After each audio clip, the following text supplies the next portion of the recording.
Hello students, good morning everyone. Students, today in this video I am going to summarize chapter 10, India in the 18th century. So students, this chapter already you have learnt in your previous classes.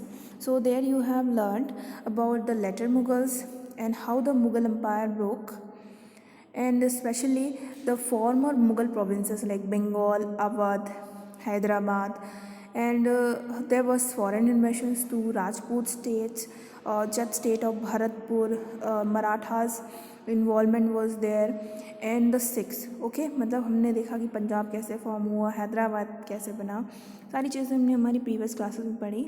So now let us recall all the topics which we have covered under this chapter.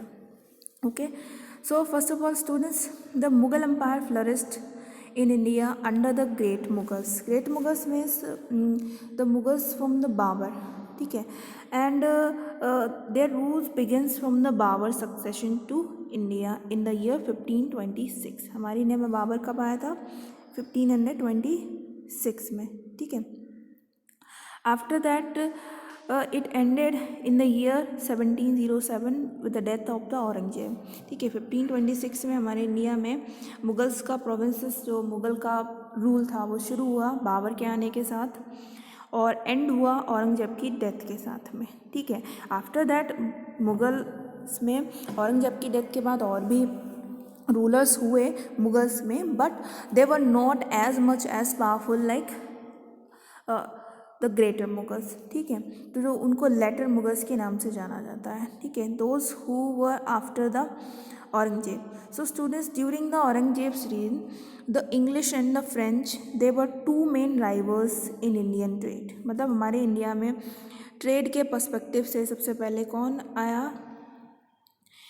French और English जो थे वो हमारे India में आए, और उनका trade को लेकर हमारे इंडिया में काफ़ी राइवल रहा कि दोनों ही चाहते थे कि हमारे इंडिया के साथ ट्रेड हो, और दोनों राइवल्स थे.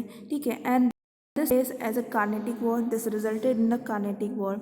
दोनों को ही लेकर कर्नाटका में कोरोमंडल कोस्ट पर एक वॉर हुआ जिसको कार्नेटिक वॉर के नाम से जाना गया. 1744 से लेकर 1763 में 3 वॉर हुए जिनको कार्नेटिक वॉर से नाम से जाना गया. And finally in the year 1765 the English defeated French and they ousted French from India. ठीक है, फ्रेंच को इंडिया से भगा दिया और इंग्लिश का पूरा रूल हो गया, पॉलिटिकली पावर स्टैब्लिश कर लिया इंग्लिश ने हमारी इंडिया पर.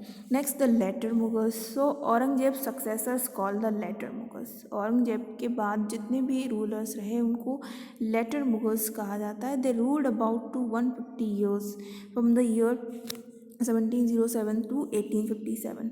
ठीक है, उनमें से कुछ इंपॉर्टेंट लेटर मुगल्स है like Bahadur Shah, Jahandar Shah, Farrukhsiyar and Mohammed Shah. These were known as the later Mughals. Later Mughals मतलब औरंगजेब की डेथ के बाद वाले जितने भी रूलर्स थे, और ग्रेटर मुगल्स जो औरंगजेब से पहले थे. ठीक है, Farrukhsiyar he was killed by the blind Ahmad Shah and the Alam Shah second. And with the frequent changes in the rulers weakened the central authority. अब आपको पता है मुगल एम्पायर जो था उसकी डिक्लाइन के कुछ कॉज थे. कुछ कॉज क्या थे? Firstly there was the later success, the weaker successors. जो लेटर सक्सेसर्स रहे they were weak, they were not as powerful as like Aurangzeb, Babur and Shahjahan, Jahangir, Akbar. उनकी तरह पावरफुल नहीं थे. ठीक है, तो पहला तो ये कॉज रहा द वीकर सक्सेसर्स. उसके बाद दूसरा कॉज ये रहा कि it was a vast empire. बहुत बड़ा वास्ट एम्पायर था. No one was there to take care about that. ठीक है, इतने बड़े वास्ट एम्पायर को संभालना मुश्किल था. And there was the war of succession. Succession की भी वॉर थी, मतलब एक दूसरे को हरा करके सब राजा बनना चाहते थे, तो उसी में आपस में ही स्ट्रगल चलते रहे. ठीक है, so this broke the Mughal empire and they made the groups like Sikh, Jats, Marathas who rebelled against the Mughals and won independence. ठीक है, इन सभी ने मिलकर सिख ने, जट्स ने, मराठास ने अपनी अलग इंडिपेंडेंट स्टेट फॉर्म कर ली. ठीक है, here this is the thing where you could clearly understood that which were the reasons in the year 1765 under the British. ठीक है, ब्रिटिशर्स के अंडर में कितने प्रोविंसेस थे। तो ये आप देख रहे हो, this is the region which were under the British. ठीक है, यहाँ पर पूरा ब्रिटिश का रूल हुआ करता था। ठीक है, next is let's learn about the former Mughal provinces. तो फॉर्मली मुगल्स की मेन प्रोविंसेस थी Bengal, Awadh and Hyderabad. So Bengal, Murshid Quli Khan was made as the Diwan means the revenue minister of Bengal, and Farrukh Shah recognized the Murshid Quli Khan and give him the title of the deputy governor of Bengal, and finally उनको मुर्शीद कुली खान को as a nazim governor appoint कर दिया गया। किस कहाँ का? बंगाल का। तो फाइनली अब जो मुर्शीद कुली खान थे वो दीवान और नाजिम दोनों बन चुके थे बंगाल के। तो अब उनको फाइनली नवाब ऑफ बंगाल के नाम से जाना जाने लगा। किसको? मुर्शीद कुली खान को। ठीक है, under the Murshid Quli Khan Bengal's revenue administration improve remarkably. तो वहाँ पर उन्होंने जागीरदार अपॉइंट किए बंगाल टू उड़ीसा में, जिनको क्राउन लैंड दी जाती थी। मुर्शीद कुली खान ने कल्टिवेबल लैंड को सर्वे किया, असेस किया और न्यू रेवेन्यू रेट्स को फिक्स किया। He appointed sub revenue collectors who made the sign contracts with them for the timely payment.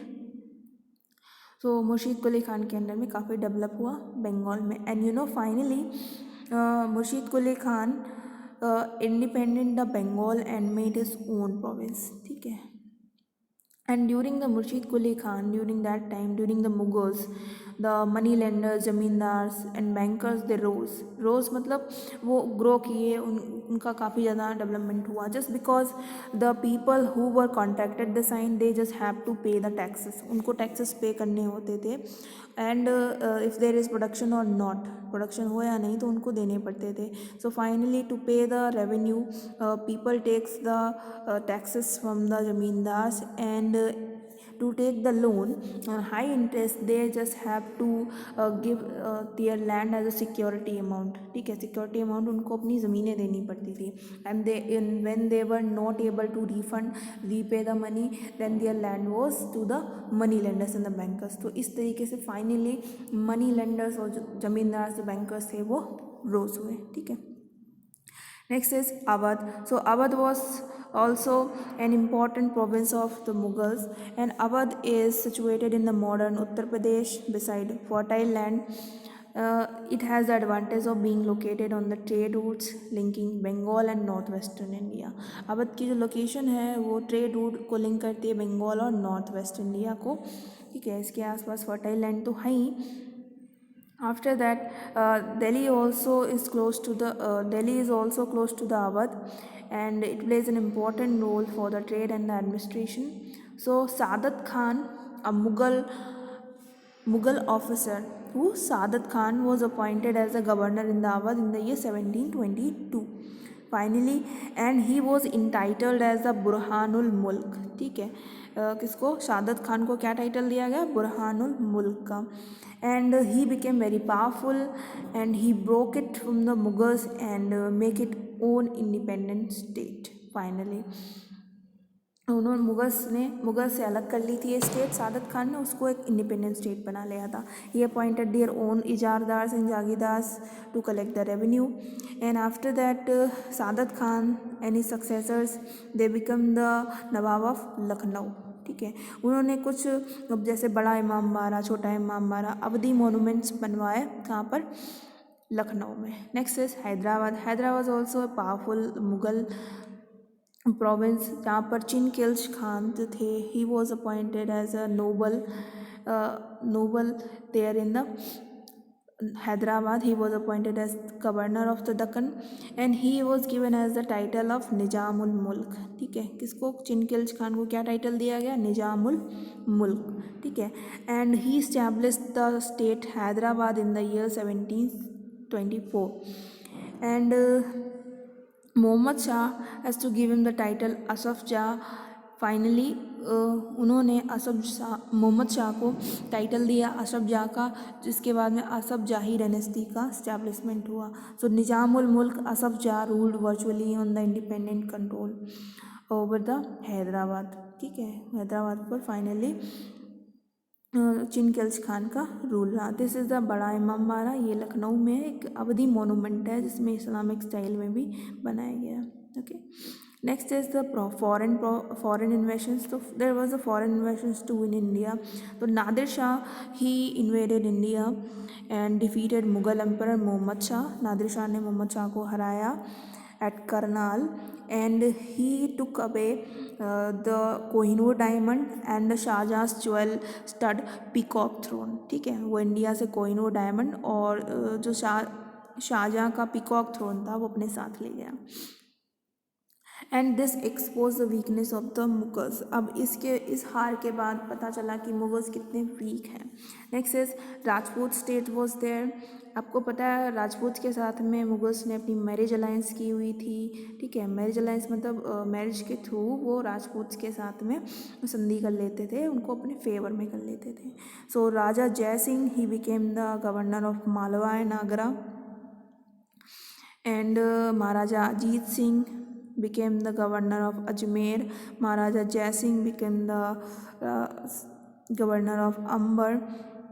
Savai Raja Jai Singh became the governor of Malwa and Agra. Savai Raja Jai Singh founded the city of Jaipur. It's very important. Who founded the city of Jaipur? Savai Raja Jai Singh founded the city of Jaipur. And there was also astronomy observatory built at the Delhi and Jaipur, जिसको जंतर मंतर कहा जाता है। ये है जंतर मंतर किसने बनवाया? सवाई राजा जय सिंह ने, वो जो कि जयपुर में है। Okay, there was the Jat state of Bharatpur. Bharatpur Jat की स्टेट थी जहाँ पर सूरजमल एक ग्रेटेस्ट रूलर रहे भरतपुर के।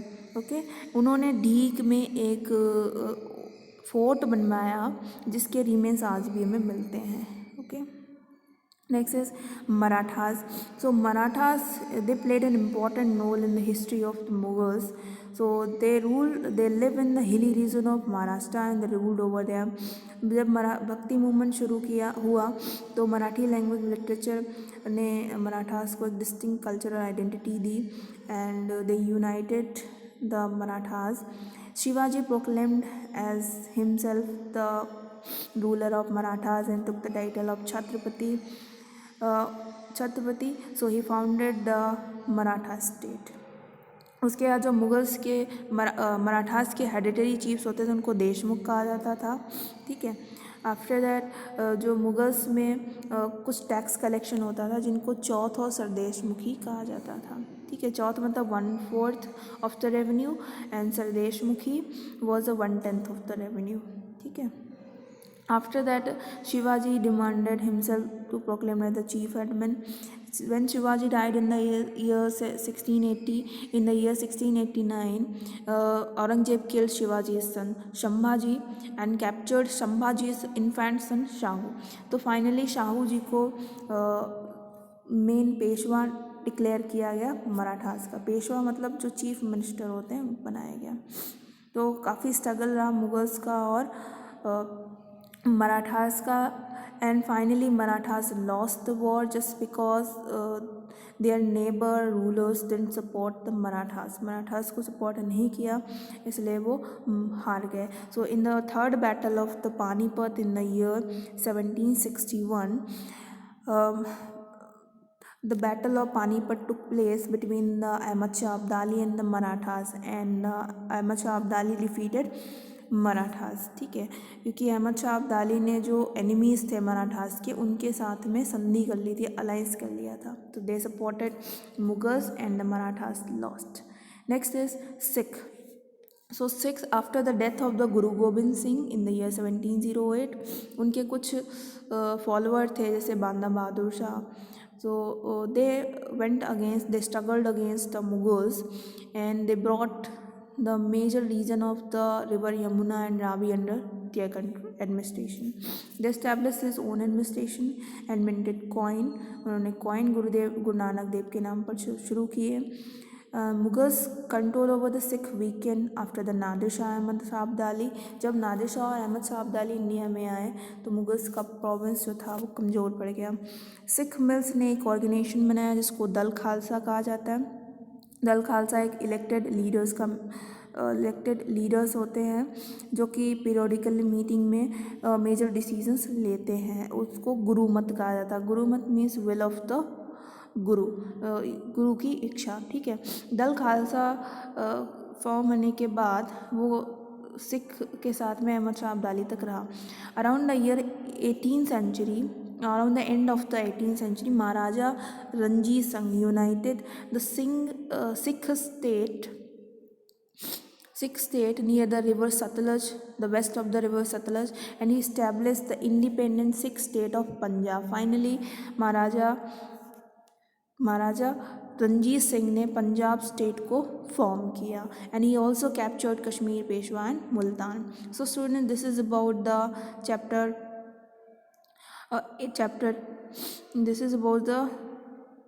chapter 10, India in the 18th century. So I hope you all have understood. We'll meet in another class. Till you all should have to read the chapter, do the given work, and ask if there is any doubt. Okay.